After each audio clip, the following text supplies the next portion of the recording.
Okay. So wait till you see. Yeah, leave it alone. Okay. Okay. First of all, let's talk about what we're gonna call it. I think we should call it like I talked about earlier, the epic project, but then afterwards say sister time or something like that. Okay. Well, you're gonna be like, hey guys, it's welcome to the epic project season this is 1. all part of it. Yeah, I know. But welcome to the epic project show, where we talk about creativity and art and pizza and all those great things. So I'm your host. I thought I was the host. Okay, you're the host. No, you be the host. I'm your host, Patience Pennington, with Hope. So, but actually, our theme is going to be talking about how to optimize your creativity, because we're both artists. Obviously, she takes pictures, I write stuff and draw stuff, and so we both are creative. Yeah, we're both creative.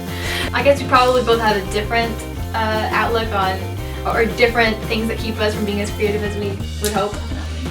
For me, the main one is definitely procrastination, but not just random procrastination. Like, I definitely have things that I want to do really bad, just as much as I want to do my writing, but right when I'm supposed to be writing, I'll want to do it way more, because...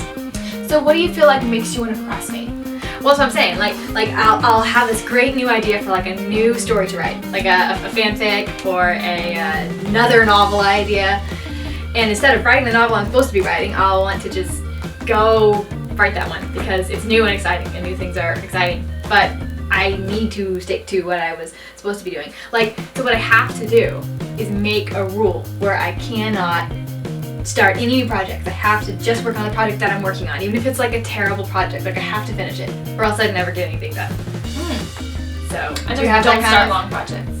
You just don't start long. That's why I'm a photographer, because you just take a picture and then you're done. Well, don't you have like photography projects though? I do. In fact, I'm teaching a photography course right now, and every week I put out a video and a lesson, and I'm doing it for 12 weeks. So I'm in week 4, and every week I wait until Saturday. The video goes out on Monday, and every week I wait until Saturday evening to make the video, and then I'm on purpose, or is that just like an no? I just like this week I'm going to start early, and then I don't get to it till Saturday. So I think I need to set my deadline before then, so that I'll actually get it done before then, not be staying up Sunday night getting the video finished. Why do you think you do that? Well, because I think I have time. So if I have like a short deadline, then I'm convinced that I have to get it done by the deadline. Like, these people are waiting for me. Yeah. Then I'll get it done by then, but if not, just put it off into other things. So do you ever underestimate the amount of time it's going to take to get something done? Like, no, I'm perfect at timing. Like, you know, like, okay, this book, or in my case, you know, this comic book or whatever will only take me this long, and I set my deadline, but it's like completely unrealistic deadline. So we should not make this super long and boring. We should make like a list, like, these are some things you can do to be creative. Go ahead and list off. You list off like 4 tips that you can do to optimize your creativity that you've learned. The first tip is, if you're gonna procrastinate, then like procrastinate. Like, go take a nap, or like go get a magazine that really inspires you, and you're like, I'm just gonna procrastinate for 30 minutes, and don't just kind of like sit around. Like, go for a walk, or like go do something that inspires you, so you get back and you're ready to work.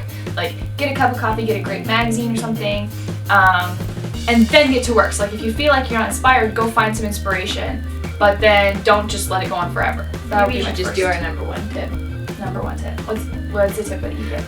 My number 1 tip is kind of what I just said at first. Like, definitely pick one project that's your main project priority. Like, sometimes I have more than one project going on at a time, but I have to pick one project really, or I won't get anything done. Like, when I have tons of stuff getting on, I don't get any of them done. But if I have just that one that I decide is the most important for whatever reason, I just gotta stick to it and finish it. Even if I figure out halfway through it was actually done. Like, you just gotta pick one and finish it. You'll learn like what it feels like to accomplish it. Yeah, and sometimes when I finish it, it's not as bad as I thought it was. It's actually pretty good. Definitely. My second tip, the third tip is remember why you're doing what you're doing. Like, if you start writing this novel and you're really inspired to like share this message or just listen to a world, But then you're like, okay, then your motivation becomes like, I just gotta finish this novel. And you're like, why do I care about finishing a novel? Yeah. So you gotta, like, for my photography projects, I'm like, I just gotta take these pictures. Like, I gotta remember why I'm doing it, and maybe step back and look at it from a little different perspective so I stay motivated. Yeah. Because, like, if I'm not motivated, then I just don't want to do it. It just becomes work. Right, I see. Then you're not inspired to, like, be creative. So one thing that kind of goes along with that for me is I don't know if you call it a manifesto, but I write out like a little one sentence reason, one sentence goal for the specific project. So like if I'm writing a novel, then I have to write down like, what is this novel supposed to accomplish? Like it's supposed to be an entertaining way to help people realize they can be a hero no matter who they are. So you're that's aiming one for something? sentence. Yeah. So then I'm like entertaining way, humorous entertaining way to help people realize they can be a hero no matter who they are. Is that hair look okay? Yes. There, now we're more on equal eye level. The camera died, just from you people, so you guys know. That. I knew it was gonna die. I just let it die. Rewatched the video when we realized Patience looked really short. Yeah, because, well, see, my chair's actually normal. Her chair Is really tall. Really tall. Yeah, So we got her some pillows, because she's actually taller than me.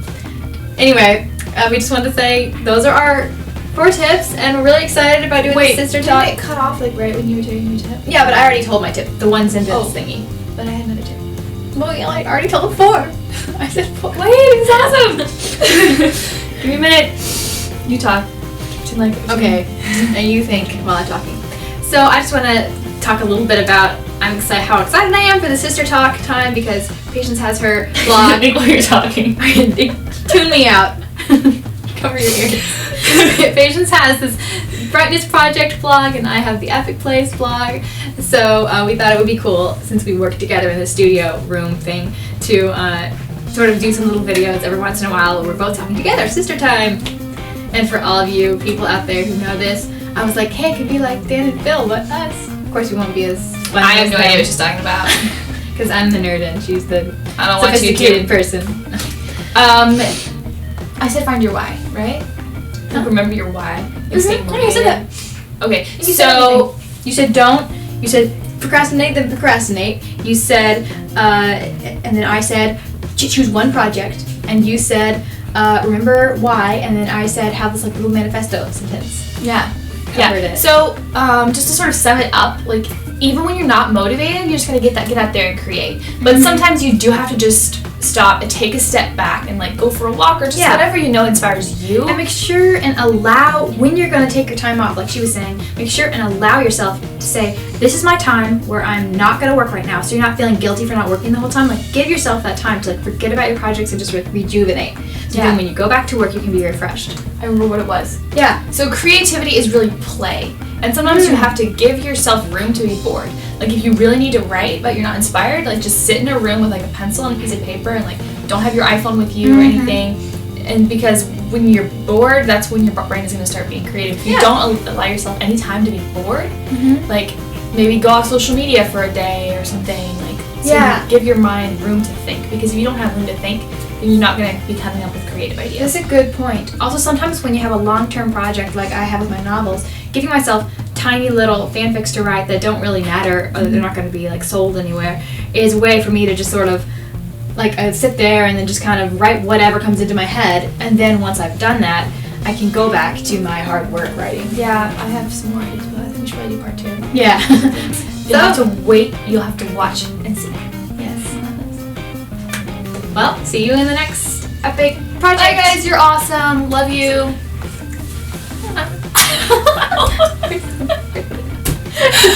Okay.